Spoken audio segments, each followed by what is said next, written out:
Hello, and welcome to the 2021 IEEE Rising Stars Global Conference. My name is Phil Batista, and my guest today is Dr. John Sibley Butler, one of the featured speakers at the conference today. Welcome, John. Hello, how you doing? Happy to be here. Hope you're fine. Absolutely. Thank you very much. John, you've worked with students, young professionals, and investors across the globe to start and run companies and create shattering innovations across the world. Can you tell us what it's like to be involved in creating these new products and connecting entrepreneurs with investors? Yeah, certainly. All of my research, all of my writings, all of my books, articles has to do with one basic question. How do we take science and technology and create wealth? So we start with the proposition that enterprises and new business models are based on new scientific discovery. And when we look at that scientific discovery, what we do is to connect the investor to that scientific discovery. And it's very important to say that sometimes business models are changed.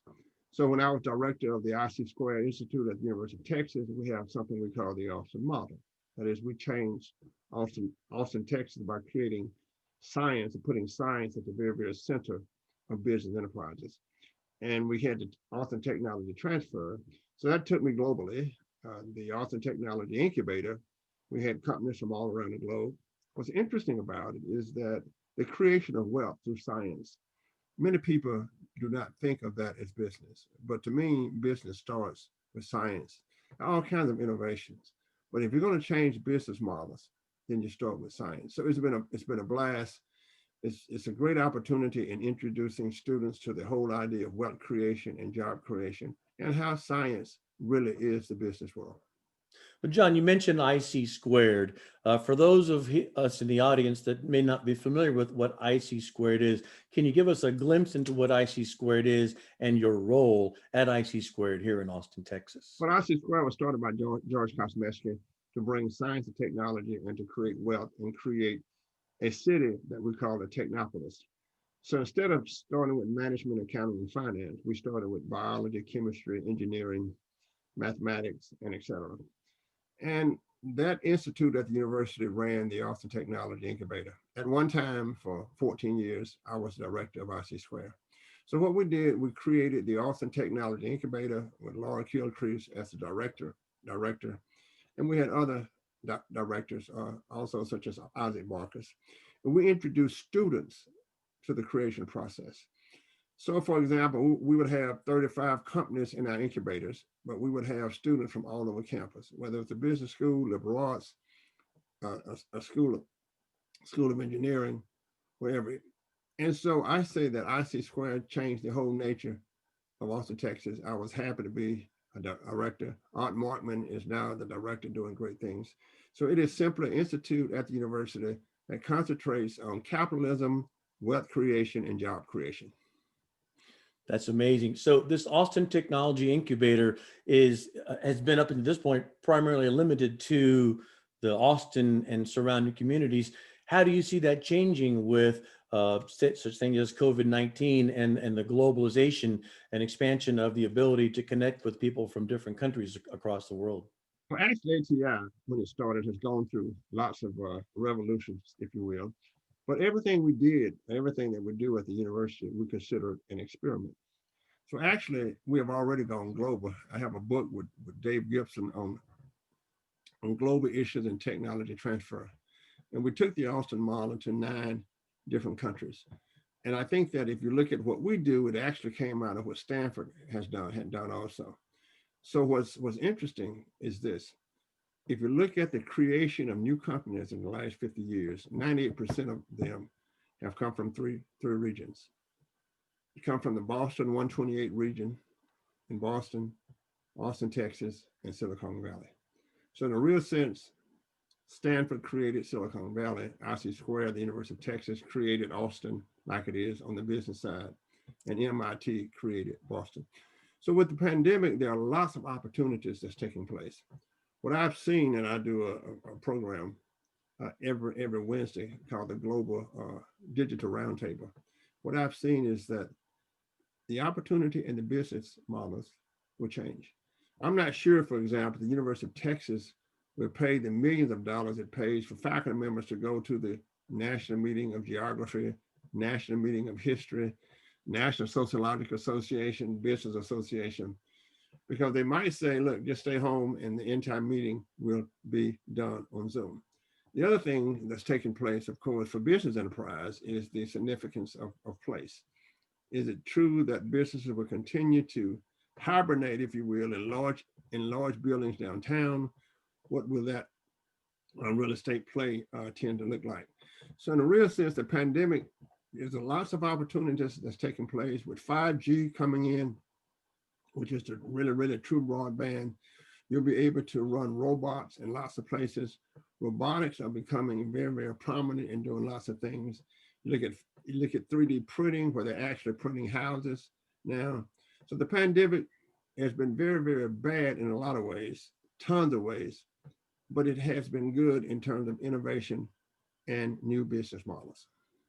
Well, you've had a tremendous amount of success, John, in the exercises you've been involved in here, including some of the things with the pandemic. What would you say if you were to pick your top three most memorable innovations and experiences? How would you define them? How would you rate them? Can you give us a little bit of an insight of what that's like?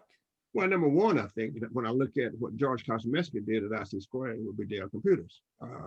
Micah came to IC Square as a person who had dropped out of the University of Texas and Michael created Dell, you're referencing Michael Dell with Dell Michael Computer. Dell, right, and created PC Limited. And I think George looked at that as an experiment, and what a wonderful thing it was. And what Dell did was to take advantage of the evolving industry of computers and understand that individuals would have, computers themselves. I think the second one that I really find very interesting is Southwest Airlines. Herb Kelleher, a lawyer from San Antonio, again with Red McCombs and others, created an opportunity so that businesses could fly between cities in Texas. It was Texas only. It was not outside of Texas. I remember when it used to be Texas only, and you had to stop through Dallas if you were going to go outside of Texas. I recall that. Absolutely. And the most interesting one was a company that Alan Blake put together called Glowfish. And I was on that board, and it was the first genetically altered pet. So they took a from the laboratory. It was a National Science Foundation kind of project. They were trying to create a fish that was very sensitive to pollutants in water, like the bat in the cave. Instead, what Alan Blake and Rich did, they created a company called Glowfish and commercialized that fish into Walmart. And so you had a saltwater fish that was not a saltwater fish. It was a freshwater fish that looked like a saltwater fish. And this is all science. And I think that Alan sold Glowfish for a big number. And that's very innovative. And that is, the whole idea is, how do you take science and change the business model? So in the case of Dell, he was very instrumental. And nobody really could project how well he would do. Nobody could project how well Southwest Airlines could do. And certainly, the Glowfish was very interesting. So it's important to understand that innovation can come from many different places. We like to say that one of the great innovation in America is, how we arrange things, how people arrange office space. How do you arrange office space to get the most out of people as a manager? So those are three that I really remember. That's fantastic. Well, you mentioned about taking science and technology and creating wealth as something that you do as a matter of course. To me, Southwest is an airline. How would you break it down? What does it look like in your view, from your perspective? Well, to me, Southwest is the science of flight. It goes all the way back to the Wright brothers and hadn't changed. And the question became, how do you take a machine and make it fly? And then from that, how do you make a machine and put people on it? Well, of course, when a great speech was given by Eckert, the woman, Amelia Eckert, who flew around the world, first woman to fly around the world. And she gave the keynote speech to the barons of the trains in America in the 1930s. And she said the following: in a few years, people will fly coast to coast in America. And the railway entrepreneurs, they laughed at her. Of course, there were railroad stations who looked like castles, and rail really, really, really, they consume and own the movement of people. But flight to me is the science of flight.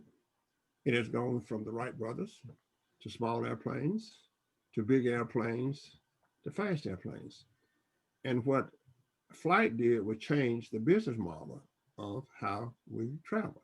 Just as computer science, or what you would call Microsoft, you might call it a business. I call it the science of computer science. So all of these things, the business models are changed by the introduction of science. So there are traditional kinds of enterprises that we will always have, such as taxis and such as restaurants. But when you think about it, if we look at Uber, Uber is a computer science company that changed how we call our taxis to get us, or our Uber, to get us. So all of these things, to me, I look at the basis of an enterprise and I ask one question: what is the science behind the innovation? Whether it's the vaccine that we're doing now, or whether it's Kellogg's cornflakes, or whether it's Bluebell ice cream. And so there's a science that makes it so well. So, and that's what changes the business model. Well, then speaking of business models, your comparison with the train infrastructure and air travel is reminiscent of the disruptive technologies that we've seen with the horse and buggy, and then to the automobile industry, and as we see with technology. And as a matter of fact, you've been involved in technology and in healthcare with such things as COVID. Is there anything that you can share with us as far as what you've been doing to address the COVID-19 pandemic? Yes, again, we put together a company called Nuclein, Nuclein. It is a handheld device that will allow individuals to have a diagnosis in their home. It is still in the laboratory stage. It was actually started 3 years before COVID. And then we have, I bought another company from the technology. We got it from Dutch. It's called Escher, Escher. And the purpose is to be able to rapidly test for the COVID. We're in a situation now where we'll need lots of testing, even with the vaccine. And then I had another student, Will, who had robotics. He was a robotics student, came to us from the University of Washington, and he's creating a company that will take the human activity away from the virus, and robots would do most of the work. So, if you look at what happened all of a sudden, it was amazing how innovative people became. It's amazing how we got all the PP, all the personal protection stuff over here. It's absolutely amazing how Americans looked at business models and restaurants, how they went to became innovation and sitting outside and delivering. And right here, of course, our medium right here has been absolutely amazing with universities, with Zoom. So again, it's been interesting. And the medical school, Clay Johnson, the dean of the medical school at the University of Texas, has been very, very active in creating the medicines and the vaccines and getting it to people so that we can carry on our regular kind of lives. It's been a busy time for me because big change like this means big innovation. And you learn a lot of stuff. And when you learn a lot of stuff, you definitely move forward. Absolutely. Well, and supply chain is key in all of that. We've got about a minute left, John. So tell me, what do you get out of making these connections between entrepreneurs and investors? I mean, what's in it for you? What motivates you to do this? Well, I'm the J. Marion West Chair in Constructive Capitalism at McCombs School of Business, Department of Management, Department of Sociology. My idea is to teach people how important market economies are. That is, when we look around the world, we ask, what's the system that we have? I think that market economies or capitalism is the best system to reward great individuals who think of things and to provide jobs and opportunities. And I think what I do is to teach kids that wealth can be created. Of course, when we went to college, which was right, our parents said, go to college, get a job, and do well. I like to put students in the 1% or the top of the 1%. So whether it's my class, my MBA class in innovation, or whether it's my class with the lab in innovation, we would take them to Wall Street and see how wealth is created.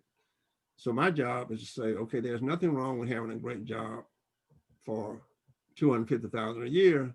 There's nothing wrong with having a great job that brings you 250,000 a minute, as long as you are solving great human needs and great human problems. So my deal is to carry on what my father taught me and what Booker T. Washington taught me. Take your problems to the market and solve them that way. Fantastic. Thank you so much for your time, John. I look forward to your session today. And again, the Rising Stars is happy to have you. Thank you so much for your contribution. Hope you have a great day, John. Yes, sir. You take care. Thank you. Bye-bye.